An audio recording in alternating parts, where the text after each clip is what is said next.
বন্ধুরা, আবার একটা নতুন রেসিপি নিয়ে তোমাদের মাঝে চলে এলাম।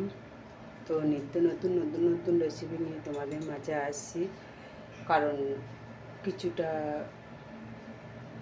ভিডিও বানিয়ে নিয়েছি, তবু আমি বানাচ্ছি। কারণ কেন বানাচ্ছি না, এই ভিডিওটা, এই যে রান্না রেসিপিটা খুব ভালো লাগে আমার, আর খুব পছন্দ, ভালো লাগে। তোমরাও এরকমভাবে বাড়িতে বানাবে, দেখবে তোমাকেও ভালো লাগবে।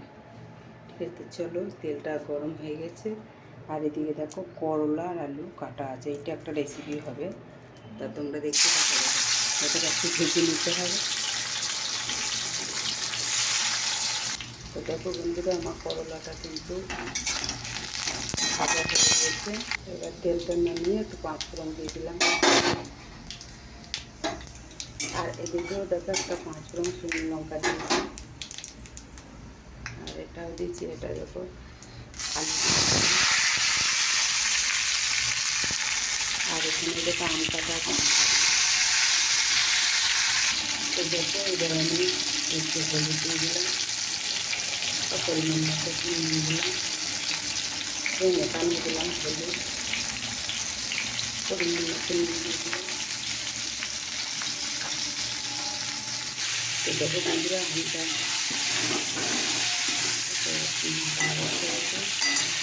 চলে গরমে জল দিয়ে দিলাম।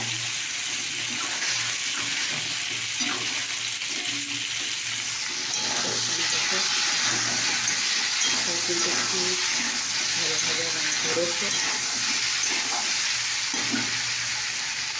ভালো ভালো রান্না করেছে। এবার একটু জিরে গুঁড়ো দিয়ে দিলাম, আর একটু দিয়ে দিলাম সামান্য একটু লঙ্কা দিয়ে দিলাম।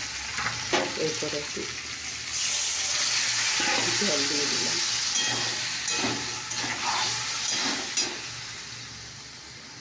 তো দেখো, এখন জল ফুটতে লেগেছে, আর চিনিটা ঢেলে দিলাম। আর এখানে ওই দেখো মশলা কষা হচ্ছে, করলাটা দিয়ে দিলাম। হালকা একটু নাড়াচাড়া করে দেবো। এবার আমি ঢাকা দিয়ে কষা হচ্ছে।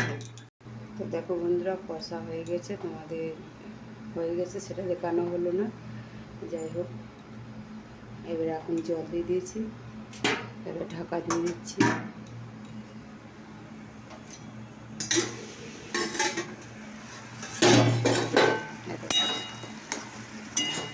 আমের একটা চাটনি মতো হয়েছে, আমার চাটনিটা আমার হয়ে গেছে, অফ করে দিলাম।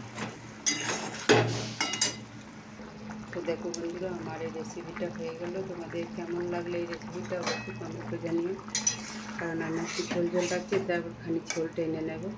তো তোমাদের এই রেসিপিটা কেমন লাগলো অবশ্যই কমেন্টে জানিও।